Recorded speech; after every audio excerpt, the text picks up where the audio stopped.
Welcome back to Digiverse, guys. This is Lilith Loop versus Blue Hybrid. I'm playing Blue Hybrid on the left and my opponent Lilith Loop on the right. Started off pretty well with a rookie plus a tamer, setting up my hybrid line as well. And the Madoki Digimon is also really good to knock out any memory gaming shenanigans that Lilith Loop has. Opponent also starting really well with Analog Boy, getting lots of cards in the trash, as well as Eismon set up in their nursery. Double Eismon now that they've played a second one. This matchup is a pretty strange one considering I do have a lot of memory blocking effects with the Madoki Digimons, as well as memory exploiting effects with gaining memory from Digimon not having sources. And a lot of the time they are hard playing guys like that Eismon there. And I find a Bukomon only hitting a hybrid, no tamers unfortunately, but still setting up really well, especially setting that Eismon so that it won't be able to attack and potentially suicide into my security. This Eismon will hit and won't die into security, so if I can bounce it back that would be the ideal. But he passes into a Cerberusmon. He's already setting up his trash. I think he's at 5 and he can put you can easily get to 10 by putting the current guys on the board into the trash. So trashing the Digimon sources underneath that Eismon is good too, so the on deletion effects don't activate onto that Eismon. Eismon swinging in. This time it will get the deletion effects for the draw 3 discard 2. Let's see if you can get any free Eismons out. There's a free Eismon there, and swinging in with the Cerberus mode. This one lives, he can just go pretty nuts here. Deathclaw will kill the Madoki Digimon, which will put his werewolf mode online now, because with Madoki Digimon on the board, the werewolf mode wouldn't gain back that 9 memory, so he had to clear it that way. Werewolf mode has Rush, which can hit in straight into a tamer. Jack Raiden to make sure he's on 3, so when he evolves into Lilith, he doesn't pass turn. Lilith can then fetch the Jack Raid and the Deathclaw. Or maybe another Jack Raid if he has it. No, just the Deathclaw. I think those are the only 2 options in his trash there. And then into another Analog Boy passing turn. I'm not sure entirely why he didn't get the free memory off the Lilith one by playing a Jack Raid. But I think maybe he didn't want to play Digimon without any sources, so I wouldn't get the exploit off the Sora Joe. I will be trashing the last of that sources out of the Lilith, and then get the draw off the Kuyamon.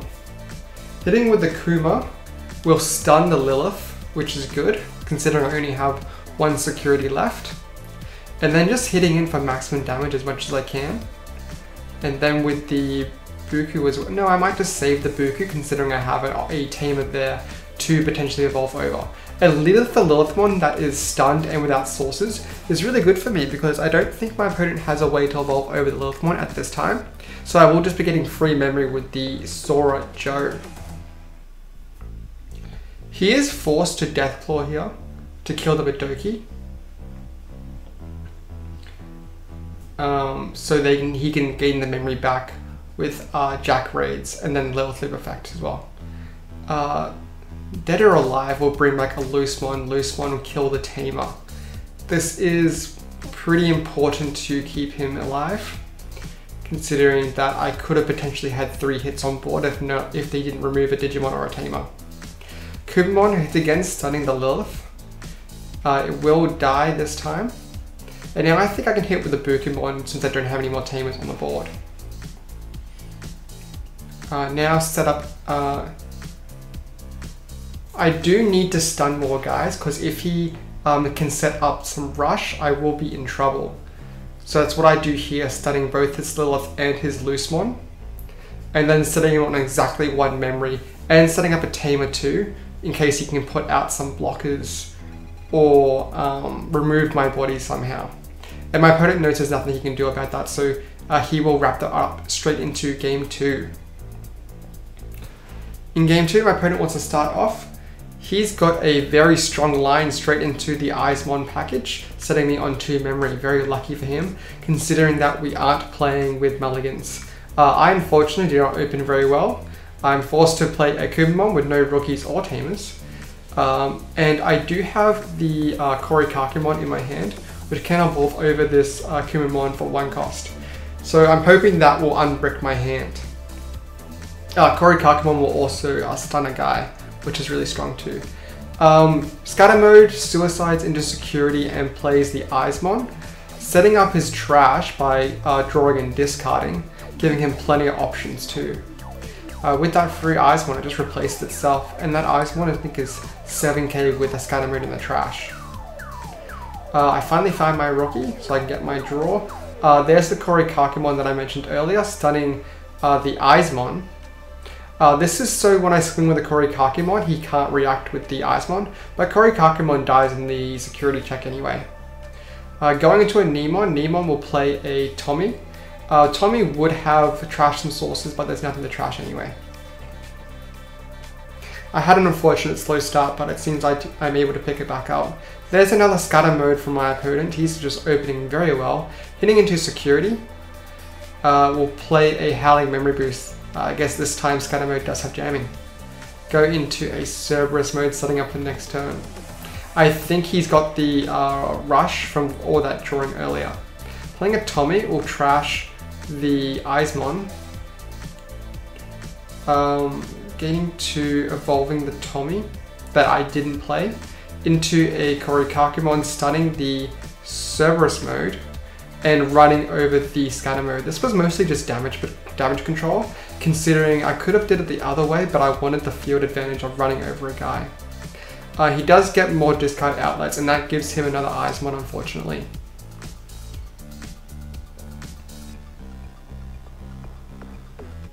And gaining the memory back with... apologies, I'm not too sure. I think I missed that one. But I will stun the Eismon with the Korikakimon. Dead or Alive will come out here. Playing the werewolf mode, which will kill the Cerberus and gain back the 9 memory. I don't have a Madoki Beatamon to block this, and he discards a level 6 Nihogmon to gain a memory back from that. Really strong play by my opponent, swinging over guys, clearing bodies. Nemon, because a Digimon was deleted with a source, will play a Tommy, and my Tommy will trash the source out of the Gabumon. His Jackray will gain him 2 memory here. I think he's just over 10, but not quite at 20. Lilithmon will grab the Jackray. It's using a Jackray to gain 3 memory with a Lilith loop, with a Lilithmon. Swinging into security. And killing the Lilith to play Cerberus, and to add them back, sorry. This will activate the Analog Youth. Well, actually no, he decides not to do that. Maybe he'll plan to do it later. Evolving into Cerberus and then playing another Cerberus mode and playing another Werewolf mode. Now he activates the Analog Youth, getting a memory back and hatching. Werewolf mode has Rush, taking out another security, or he's just going wild here.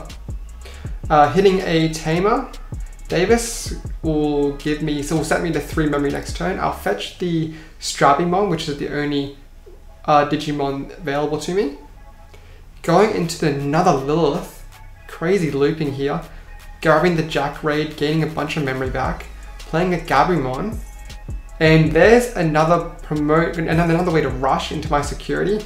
Hitting the last of my security. I think that was all 5 in one go.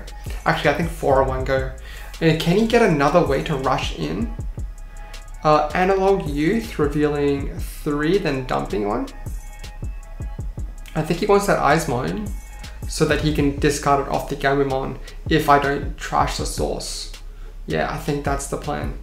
And then playing the Eismon Scatter Mode. That's another way to get out that Eismon for a guaranteed game next turn. I'm in a really odd spot. If I've got 2 hybrids plus a Hammerspark, then I've got this, but unfortunately I do not have 2 hybrids plus the Hammerspark in my hand. In fact, I have 0 hybrids.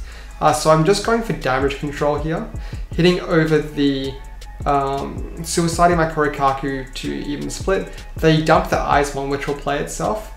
I have to I have to stun 2 bodies here in order to live, and hope my opponent doesn't have a way to rush.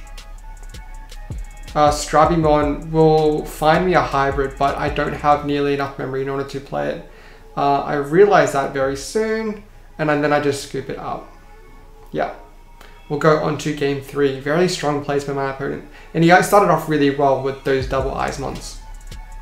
Opponent very lucky going first and finding the Eismons, a really strong line with the Gabumon and Demi-Mirror underneath it.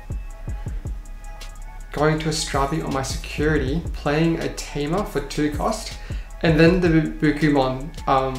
This will set up with the Tamer. If I can get into a hybrid, I get the rookie hybrid, but no level 4s and no Tamers, unfortunately. So I grab that Strabimon and put the rest of the bottom of the deck. Nice to see from my opponent to see the Hammer Sparks go to the bottom.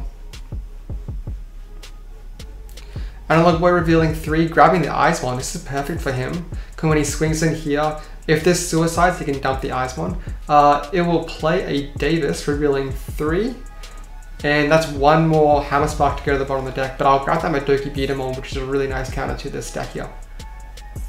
And there's a Elecmon, which will help him deal with the Bukumon next turn. I'll gain a memory from a Mat, since the Elecmon doesn't have a source. Trash the source out of the scatter mode. Then I can evolve into a Beowulfmon. This is a really good combo here. So I can swing with a Beowulf, bounce the scatter mode to hand, and bounce my Kuma back to hand too, so I can evolve over next turn. Hitting into a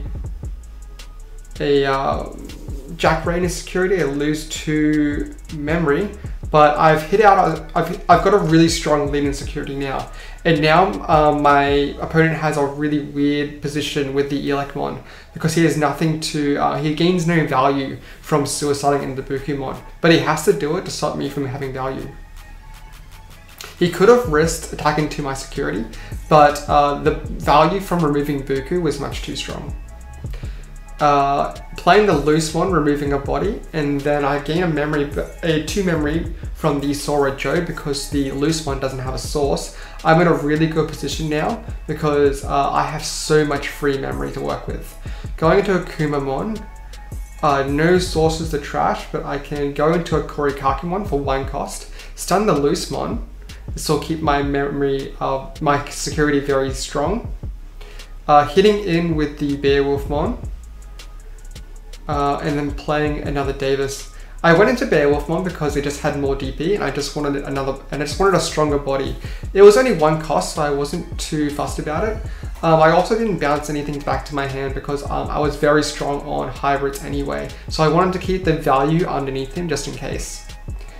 And my opponent knows there's nothing to work with here since I have Game Walk's turn, and we'll wrap that one up. If you enjoyed that one, guys, feel free to check out the rest of the videos on my channel. I've got plenty of videos there, as well as check out the giveaway that I'll have linked below. Just all you do to enter the giveaway is subscribe and comment on the video and give it a like, and I'll see you next time.